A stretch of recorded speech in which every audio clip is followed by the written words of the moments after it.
Hello friends, sociology के crash course channel में आपका स्वागत है। ये एक क्रैश कोर्स चैनल है जिसमें यूजीसी नेट और असिस्टेंट प्रोफेसर एग्ज़ाम के पूरे कोर्स को कवर किया जाएगा।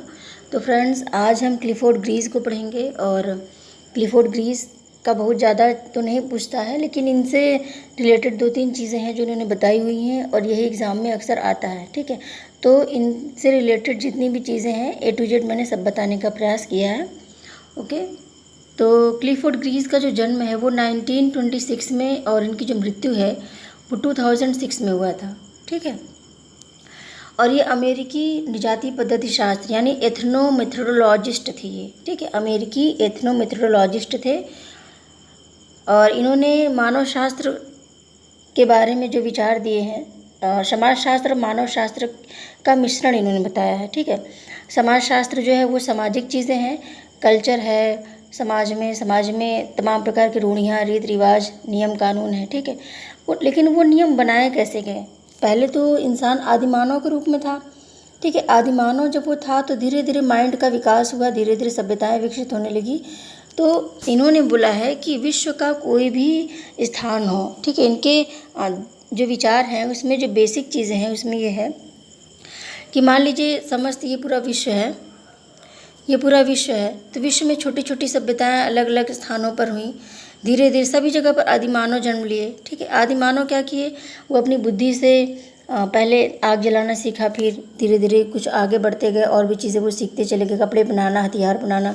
ठीक है, तो हर जगह यही पे हुआ, यही चीज़ हुई। ऐसा नहीं कि कहीं पे आदिमानव सब कुछ सीख के पैदा हुए थे।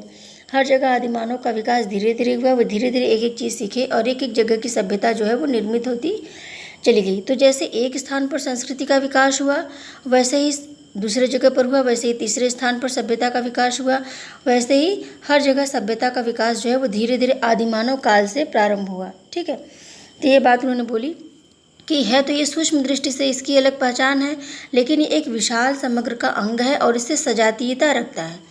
यानी ये अपने समूह में तो सजाती, इस समूह में जितने लोग भी रहेंगे सभी सजाती रहेंगे। ठीक है, इसके समान कल्चर होंगे, समान रीति रिवाज, परंपराएं, खान पान, विवाह के नियम। ठीक है, और जो नातेदारी होती है, ये सारी की सारी चीज़ें इस समूह में एक ही जैसी होगी, इसके सारे सदस्यों के बीच में एक ही जैसे नियम होंगे। ठीक है, तो ये बात उन्होंने बोला है कि दूसरे समूह के नियम होंगे वो भी एक समूह में एक जैसे नियम होंगे। ठीक है, और उसी तरह से उन्होंने बोला कि किस तरह से जितने भी सभ्यताएं हैं सबका अलग अलग समुदाय है। ये सभ्यता अलग हो गई, ये अलग हो गई, ये अलग हो गई, ये अलग हो गई। ठीक है, लेकिन काफ़ी चीज़ें इनमें सजाती हैं। जैसे विवाह सभी में करना है, सभी में विवाह संबंधी कर्मकांड होते हैं, सभी में परिवार होता है, सभी में कुछ नियम होते हैं। यानी ज़्यादातर चीज़ें सजाती होती हैं, वो कोई भी सभ्यता हो, कोई भी संस्कृति हो, ज़्यादातर चीज़ें जो है वो सजाती होती हैं। ठीक है, तो उन्होंने ग्लोबल स्तर पर सजातीयता की बात की और सूक्ष्म स्तर पर सजातीयता। सूक्ष्म स्तर पर सजातीयता का मतलब क्या है? जैसे एक समाज है, एक संस्कृति है, एक समूह है। ठीक है, कोई एक जनजाति समूह या फिर प्रजाति समूह या फिर मानव शास्त्रीय समूह ले लीजिए, उसमें जो कल्चर होता है वो एक समान होता है, समान दृष्टिकोण होता है चीज़ों को देखने का, सोचने का, समझने का।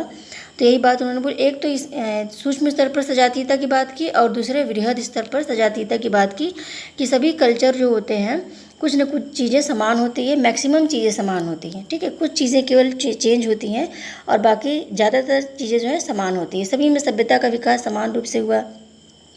ठीक है, सभी स्थानों पर अपने बच्चों को अच्छी चीज़ें सिखाई जाती हैं कि झूठ मत बोलो, ये मत करो, वो मत करो। ठीक है, ये सारी चीज़ें जो अच्छी चीज़ें सिखाई जाती हैं। कहीं पे भी ये नहीं चीज़ें सिखाई जाती है कि तुम चोरी करो, चोर बनो। कोई भी अपने बच्चों को नहीं सिखाता, चाहे वो कोई भी हो। ठीक है, ये चीज़ें होती हैं कि जितने भी धर्म हैं, जितने भी समुदाय हैं, जितनी भी संस्कृतियाँ हैं, सभी में कल्चर जो है काफ़ी हद तक समान होता है। तो इस स्तर पर उन्होंने एक तो वैश्विक स्तर पर सजातीयता की बात की और दूसरा सूक्ष्म स्तर पर। ठीक है, ये उनके सिद्धांत का कीवर्ड था। और फिर देखिए उन्होंने उत्तर आधुनिक विचारधारा दिया है। वो उत्तर आधुनिक विचारक माने जाते हैं। उत्तर आधुनिकता में क्या है कि व्यक्ति लाभ के लिए कार्य नहीं करता, वो मानव कल्याण के लिए भी कार्य करता है। ठीक है, अभी आपने देखा होगा कि जो लॉकडाउन हुआ है, कितने लोगों ने जो बहुत पैसे वाले नहीं थे, गरीब ही थे, फिर भी वो लोगों को खाना बांट रहे थे। ठीक है, तो क्या हुआ, वो उत्तर आधुनिकता देख के लग रहा है कि अब उत्तर आधुनिक युग में हम प्रवेश कर चुके हैं। ठीक है, ऐसे युग में क्या होता है, लोगों में मानवीयता होती है, लोगों में एक दूसरे के प्रति संवेदनाएं होती हैं और चीज़ों को मिल बांट के लोग लेते हैं। ठीक है, मानव को कम से कम पीड़ा हो, इस पे ज़्यादा ध्यान दिया जाता है उत्तर आधुनिक समाज में। और उन्होंने उत्तर आधुनिक दृष्टि से संस्कृति का अध्ययन किया। ठीक है, क्योंकि पहले जो कल्चर था वो अलग था, अब का कल्चर अलग है। पहले के कल्चर में क्या था कि कल्चर प्रमुख था। ठीक है, व्यक्ति को कोई स्थान नहीं प्राप्त था। जैसे सती प्रथा थी, इस तरह से और भी क्रूर प्रथाएं थी। तो कल्चर को बनाए रखने के लिए व्यक्ति अपना बलिदान देता था। कल्चर जो था वो मुख्य था और व्यक्ति जो था गौड़ था। लेकिन अब क्या है, कल्चर जो है उत्तर आधुनिक समाज में प्रवेश कर गया। ठीक है, अब मानव कल्याण की बात हो रही है। अब जैसा व्यक्ति को ठीक लगे, जिससे व्यक्ति का ज़्यादा कल्याण हो, कल्चर को उसी के अनुसार मोड़ दिया जाता है। ठीक है, अभी देखिए इस लॉकडाउन में जो शादियां हो रही हैं, कल्चर को पूरी तरह से चेंज किया गया ना, क्योंकि कुछ लोग शादियों में थे और पूरी तरह से रीति रिवाज को फॉलो नहीं किया गया। ठीक है, किसी तरह से बस शादी हो गई। तो ये चीज़ थी कि कल्चर को अब व्यक्ति के लाभ के अनुसार, व्यक्ति के कल्याण के अनुसार कल्चर को भी मोड़ दिया जाता है। फिर देखिए उन्होंने प्रतीकात्मक अंतःक्रिया की बात की। प्रतीकात्मक अंतःक्रिया के द्वारा कल्चर की बात की कि जो संस्कृति होती है इसमें प्रतीकों का बहुत बड़ा महत्व होता है। ठीक है, प्रतीकों के माध्यम से व्यक्ति जो होता है वो एक दूसरे से बातों का आदान प्रदान करता है और प्रतीक के माध्यम से ही पीढ़ी दर पीढ़ी संस्कृति जो है वो हस्तांतरित होती है और प्रतीक के कारण ही संस्कृति का अस्तित्व बना है, हमारा अस्तित्व बना है। तो उन्होंने प्रतीकात्मक अंतःक्रियावादी दृष्टि से संस्कृति की व्याख्या की। ठीक है, और उन्होंने संस्कृति में वेबर के निर्वचनात्मक समझ की बात की। निर्वचनात्मक समझ का मतलब है कि प्रत्येक प्रतीक के अंदर जो अर्थ छिपे होते हैं वो अर्थ बहुत ही महत्वपूर्ण होता है कि उस अर्थ के द्वारा ही हम संस्कृति के अंदर छिपे हुई चीज़ों को जान पाते हैं। और अलग अलग कल्चर का जो अलग अलग अर्थ होता है उसी अर्थ के आधार पर उन्होंने संस्कृति को समझने की बात की। इन्होंने इंडोनेशिया की जनजातीय संस्कृति का अध्ययन किया। इन्होंने देखिए इंडोनेशिया में जो जनजातियाँ थी उनके कल्चर का अध्ययन किया। वहाँ पे उन्होंने प्रतीकों को देखा कि प्रतीक काफ़ी इम्पोर्टेंट है और प्रतीकों के माध्यम से ही व्यक्ति अपनी बात को कह पाता है और प्रतीक के अंदर जो है अर्थ छिपा होता है। ठीक है, और उस अर्थ का ही महत्व है। प्रतीक जो हम दिखाते हैं उसके अर्थ के लिए दिखाते हैं कि अगला व्यक्ति उस अर्थ को समझ जाए जो प्रतीक में छिपा हुआ है। ठीक है, तो इसके आधार पर उन्होंने बताया। और फिर देखिए इन्होंने सजातीयता, मैंने आपको बताया कि सजातीयता की बात की। एक तो होता है छोटे स्तर पर सजातीयता जो हमारा कल्चर है, हमारा समूह है, एक विशेष जनजातीय समूह, कोई जैसे उत्तर भारत का हो गया। ठीक है, वहाँ की संस्कृति अलग है, दक्षिण भारत की संस्कृति अलग है, उड़ीसा की संस्कृति अलग है, कहीं की संस्कृति अलग है। तो एक संस्कृति के लोगों में सजातीयता होती है। एक तो ये स्तर है। दूसरा है विभिन्न प्रकार की संस्कृतियों में सजातीयता की बात की। अलग अलग संस्कृति में काफ़ी चीज़ें जो होती हैं वो सजातीय होती हैं। ठीक है, फिर देखिए यही चीज़ आ गई वैश्विक स्तर पर सजातीयता और एक समूह के स्तर पर सजातीयता। इन्होंने प्रतीकों के माध्यम से संस्कृति की व्याख्या की, ये मैंने आपको बताया था। और देखिए प्रतीकात्मक नृजातीय सिद्धांत के प्रणेता क्लिफोर्ड ग्रीव्स थे। यदि एग्ज़ाम में प्रश्न आता है कि प्रतीकात्मक मानव शास्त्रीय सिद्धांत किसने दिया, तो ग्रीव्स हैं।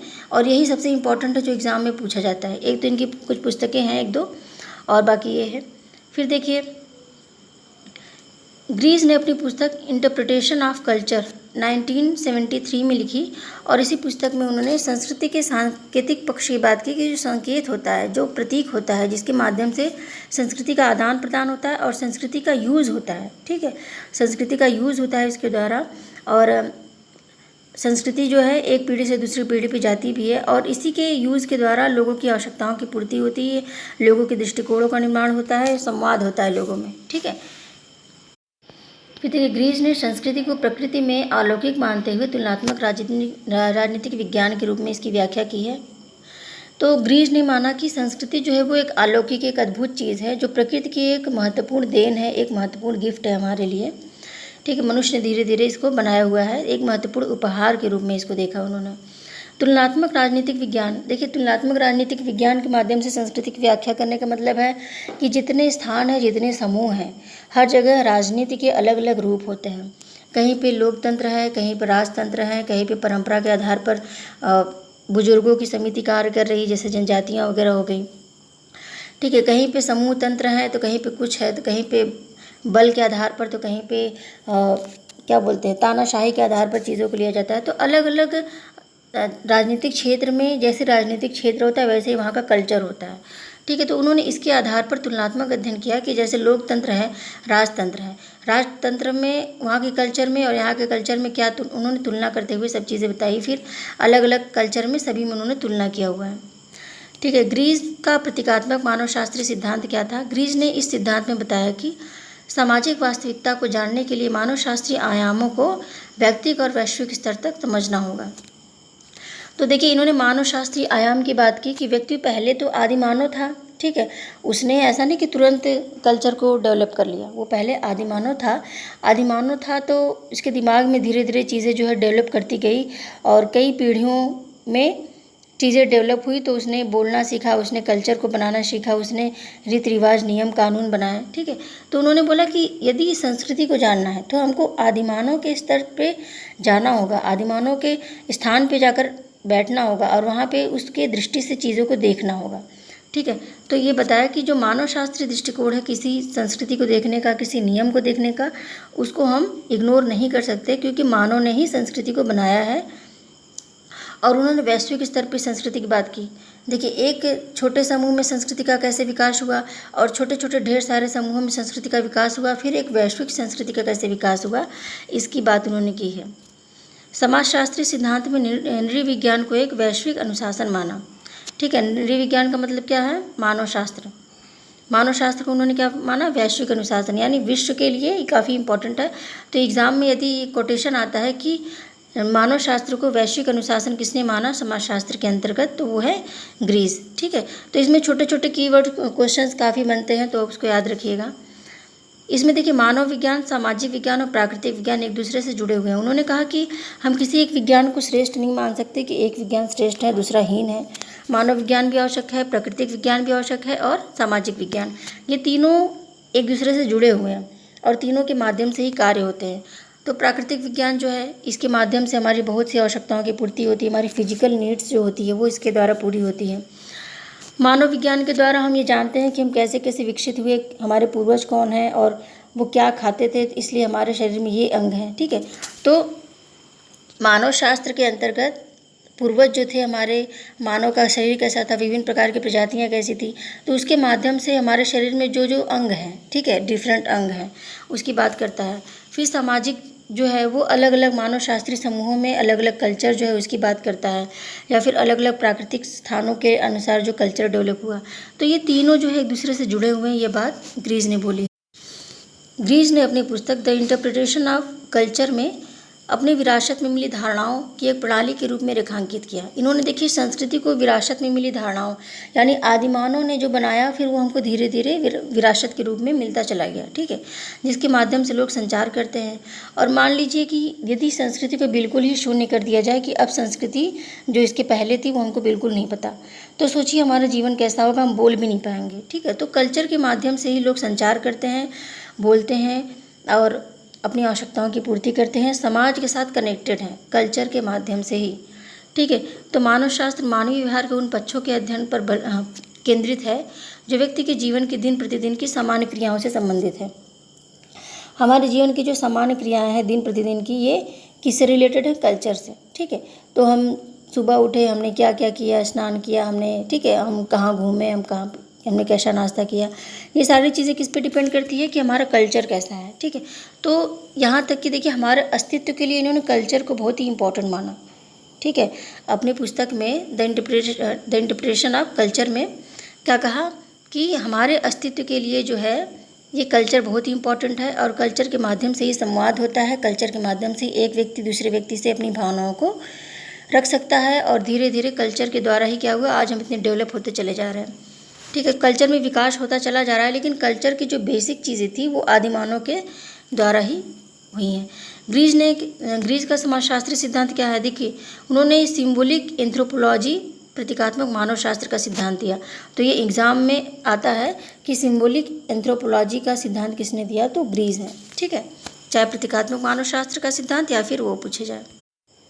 देखिए, ग्रीस ने अल्फ्रेड सूज के पहले के जो समाजशास्त्री थे जिन्होंने वस्तुनिष्ठ आधार पर व्याख्या की थी कि समाज जो है प्रमुख है, समाज ने व्यक्ति को कुछ कार्य दे रखे हैं, व्यक्ति वही कार्य करता है जिसके माध्यम से समाज की आवश्यकताओं की पूर्ति होती है और समाज बना रहता है, ठीक है। व्यक्ति को गौण माना गया और समाज को प्रमुख माना गया। तो इसकी आलोचना करते हुए ग्रीस ने कहा कि जो व्यक्ति होता है वो व्यक्ति के अंदरूनी जो चीज़ें होती हैं, जो विचार है, भावनाएं हैं, दृष्टिकोण है, किसी चीज़ को देखने का अपना एक नज़रिया होता है, उसको भी जानने की ज़रूरत होती है किसी घटना के प्रति जो व्यक्ति सोचता है, क्योंकि इन्हीं सब चीज़ों से संस्कृति की रचना हुई है। ठीक है, तो उन्होंने सूज का समर्थन करते हुए बताया कि अल्फ्रेड सूज और मैक्स वेबर जैसे विचारकों ने जो किसी घटना के अंदरूनी चीज़ों की बात की, कल्चर के अंदरूनी चीज़ों की बात की, धर्म के अंदरूनी चीज़ों की बात की, इसमें छिपे हुए अर्थों की बात की, इसको हमें जानने की ज़रूरत है। ठीक है, फिर देखिए ग्रीस का धर्म सिद्धांत। इन्होंने अनेक गाँवों का सर्वेक्षण करके विभिन्न धर्म से जुड़े हुए लोगों से मिले और अलग अलग धर्मों के आधार पर उन्होंने अपना ये सिद्धांत जो एनालिसिस किया उसकी व्याख्या की। उन्होंने 3 आधार पर धर्म की व्याख्या की। पहला तो मैक्स वेबर का विचार है जो बिल्कुल सूक्ष्म स्तर पर धर्म की व्याख्या करता है। ठीक है, जैसे 2 लोग हैं, उसके बीच में प्रतीक है, समझ है, क्रियाओं के बीच में जो उनके में जो अर्थ छिपे होते हैं उसकी बात की उन्होंने। ठीक है, फिर रुथ बेनेडिक्ट आ गए, उनसे थोड़ा सा ऊपर हुए, उन्होंने एक पूरा प्रतिमान बना डाला। फिर पार्सन्स ने क्या किया, उन्होंने पूरी एक वृहद व्यवस्था बनाई और इसमें धर्म एक छोटा सा इकाई है। ठीक है, धर्म एक छोटी सी इकाई है जो पूरे व्यवस्था को संचालित करने के लिए अपना योगदान देती है, विभिन्न व्यक्तियों से वो जुड़ी हुई है। तो ये बात उन्होंने कहा कि एक तो छोटा बिल्कुल सूक्ष्म स्तर पर, फिर मिडिल स्तर पर, फिर पूरे समाज के स्तर पर उन्होंने धर्म की व्याख्या की है। उन्होंने तीनों विचारों को अनुकूलित रूप में प्रदान किया और तीनों का कॉम्बिनेशन उन्होंने अपने विचारों में किया। ग्रीस ने कहा कि धर्म की केवल व्याख्या ही नहीं बल्कि गहन विश्लेषण की ज़रूरत है। क्लिफोर्ड ग्रीस ने कहा कि धर्म को केवल ऐसा नहीं कि बस व्याख्या कर दो हो गया, धर्म को हम ऊपरी चीज़ों को देखकर समझ गए, इसके गहन विश्लेषण की ज़रूरत है। धर्म के अंदरूनी चीज़ें जो हैं, जो इसके प्रतीक हैं और उसके सिंबल्स और उसमें छिपे हुए अर्थों के माध्यम से धर्म को हमें देखना चाहिए और इसका गहन विश्लेषण करना चाहिए। देखिए, ग्रीस ने धर्म को सांस्कृतिक प्रणाली में से एक रूप माना। धर्म प्रतीकों की एक ऐसी प्रणाली है जो लंबे समय से लोगों में शक्तिशाली संचार और प्रेरणाओं को स्थापित करने का प्रयास करती है और अस्तित्व के लिए, ठीक है, अस्तित्व को बनाए रखने में एक सामान्य नियम के रूप में इसकी व्याख्या की है। उन्होंने देखिए धर्म को माना कि एक सांस्कृतिक प्रणाली का एक रूप है ये। ठीक है, सांस्कृतिक प्रणाली की एक इकाई है जिसके माध्यम से क्या होता है, समाज जो है चलता है, समाज में संचार होता है, लोग एक दूसरे से जुड़ते हैं और एक दूसरे से अपनी बातों को रखते हैं, जिससे क्या होता है, समाज बनता है। क्योंकि समाज क्या है, जब व्यक्ति अपनी बातों को दूसरे के सामने रखता है, दूसरा उसको समझता है और उसकी प्रतिपुष्टि देता है, तो यहीं से अंतःक्रिया होती है, यही और अंतःक्रियाओं के द्वारा समाज का निर्माण होता है। तो जब अंतःक्रिया ही नहीं होगी, अंतःक्रिया किसके द्वारा हो रही है, कल्चर के द्वारा, तो कल्चर नहीं होगा तो अंतःक्रिया नहीं होगी। ये बात उन्होंने बोली कि जो धर्म है, जो कल्चर है, इसके माध्यम से अंतःक्रिया होती है, शक्तिशाली संचार होता है, कैसे भी नियम हो, कैसे भी चीज़ें हों, उसको अच्छे से संचालित कर लेते हैं। यदि ये चीज़ें नहीं होगी तो सोशल तो कहीं होगा ही नहीं। ठीक है, तो उन्होंने बोला कि समाजशास्त्र में मानव शास्त्रीय दृष्टि से चीज़ों को देखने की ज़रूरत है। और देखिए एक कोटेशन है, ये एग्ज़ाम में आता है, सजातीय और सजातीय समूहकरण मूल कारक होते हैं इस अर्थ में कि वे मानव अस्तित्व की अवस्था में ही निहित होते हैं। तो ये क्लिफोर्ड ग्रीस का कथन है और हूबहू ऐसा ही प्रश्न में एग्ज़ाम में आ सकता है, तो याद रखिएगा। देखिए ग्रीस ने कहा कि संस्कृति सार्वजनिक है क्योंकि सांस्कृतिक प्रणालियाँ अर्थ का उत्पादन करती है एवं एक विशेष लोगों की सामूहिक संपत्ति है। तो संस्कृति जो होती है वो सार्वजनिक होती है। संस्कृति किसी एक व्यक्ति से नहीं बनती है, ना ही एक व्यक्ति की ज़रूरत होती है, केवल वो पूरे समूह की ज़रूरत होती है, एक पूरा समूह बनाता है उसको। ठीक है, और एक समूह की संस्कृति समान होती है, सोचने का दृष्टिकोण समान होता है। ठीक है, ये सारी चीज़ें समान होती है और सांस्कृतिक प्रणालियों के जो अर्थ छिपे होते हैं, देखिए उन्होंने प्रतीकात्मक रूप से संस्कृति की व्याख्या की है। तो सांस्कृतिक प्रणाली के जो अर्थ छिपे होते हैं और ये लोगों की सामूहिक संपत्ति है। ठीक है, पूरा जो समूह होता है, जिस समूह का वो कल्चर होता है, वो उसकी क्या होती है, प्रतीकात्मक संपत्ति मानी जाती है। फिर कुछ पुस्तकें हैं देखिए इनके द्वारा, द रिलीजन ऑफ जावा, ये 1960 में लिखी गई थी। एग्रीकल्चर इनोवेशन, फिर है the social history of an Indonesian town 1965 में, द इंटरप्रिटेशन ऑफ कल्चर 1973 में, फिर इस्लाम ऑब्जर्वेशन, ये एक पुस्तक है, लोकल नॉलेज 1983 में। ठीक है, तो ये इस्लाम ऑब्जर्वेशन और लोकल नॉलेज बहुत ही इंपॉर्टेंट पुस्तक है और अक्सर ग्रीस के चैप्टर में ये पूछा ही जाता है। ठीक है, ये 2 बहुत ही ज़्यादा इंपॉर्टेंट है। फिर देखिए वर्क्स एंड लाइफ 1988 में, आफ्टर द फैक्ट 1995 में, ओल्ड सोसाइटीज़ न्यू स्टेट्स 1965 में। तो ये इनकी कुछ पुस्तकें थी और इनकी सारी पुस्तकें आप याद रखिए, क्योंकि कुछ पुस्तकें जो मैंने इंपॉर्टेंट बताई है उसको तो ज़्यादा अच्छे से याद रखिए कि किसी भी हाल में भूलना नहीं है। और जितनी पुस्तकें उसको भी याद रखिए, क्योंकि एग्ज़ाम में क्या आ सकता है इसका हम पूरी तरह से अंदाज़ा नहीं लगाया जा सकता, क्योंकि जो चीज़ें बार बार पूछी जाती हैं कभी कभी उससे उलट भी प्रश्न आ जाता है। ठीक है, तो क्लिफोर्ड ग्रीस का चैप्टर यहीं ख़त्म होता है। और वीडियो अच्छा लगा हो तो वीडियो को लाइक कीजिए, शेयर कीजिए, और यदि मेरे चैनल पर नए हैं आप तो चैनल को सब्सक्राइब कर लीजिए। ऐसे ही कंटेंट आपको बार बार मिलते रहेंगे। ओके, और हाँ, बेल आइकन को ज़रूर दबा दीजिएगा ताकि जब भी मैं कोई वीडियो अपलोड करूँ उसकी नोटिफिकेशन आपके पास पहुँच जाए और कोई भी लेक्चर आप मिस ना करें। ओके, तो मिलते हैं फिर अगले वीडियो में, तब तक के लिए बाय।